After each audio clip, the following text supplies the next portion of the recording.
It's been more than 5 days since delegations from different countries and organizations convened in Rwanda to contemplate on how to completely phase out hydrofluorocarbons, or HFCs, that have been seen as a major contribution to the deterioration of the ozone layer.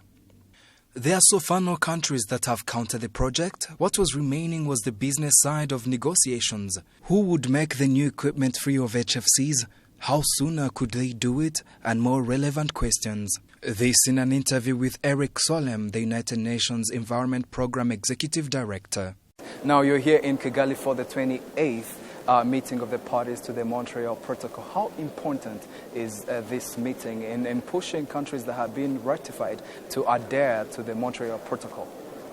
I will claim that this is one of the most important meetings which is taking place anywhere on the planet this year, maybe the most important.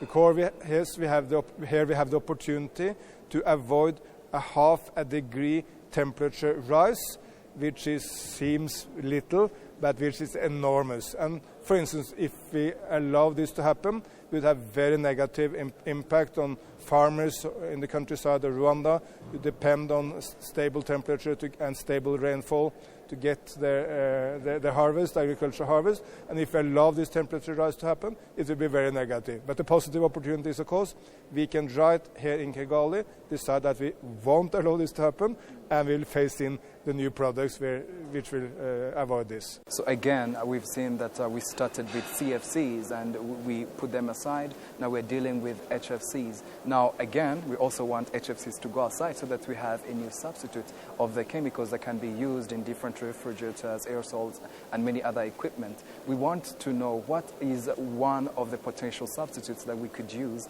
in the new upcoming equipment that are going to be used as refrigerators and used in air conditioners. So what is the prominent substitute that is going to replace the HFCs? I will not go into the chemicals, but for sure the substitute substances are already there, and they will come very fast. And we should believe in the forces of business and the market, because the changes is happening much faster than people tend to believe. When we made the Montreal Protocol in Montreal, Canada in 1987, no one used a mobile phone because it was so heavy you can only carry it if you had a car. No one at that time had heard about the internet. Now mobile phones is everywhere on the planet. Internet is in most places on the planet. Exactly the same we will see here when politicians come together to regulate the markets and tell the business to change. Business has a fantastic ability to rapidly move into new technologies.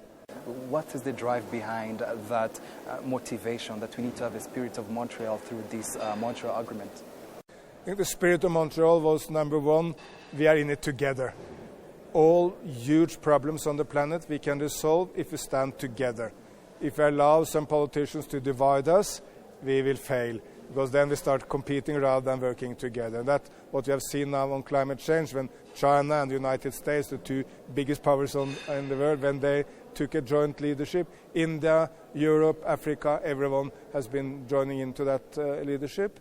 So being together is a very key part of the spirit of Montreal. Believing in change is another part of it. And then when it comes to negotiations, being flexible and being ambitious at the same time. Do we have hope that in the next 40 years, the ozone layer will be healed? Absolutely. And that's what we have seen when all the nations in the world came together to resolve this in Montreal. We now see the results of that positive work. The ozone layer is gradually coming back. And scientists say that by 2050, we may be back to what we saw before this problem started.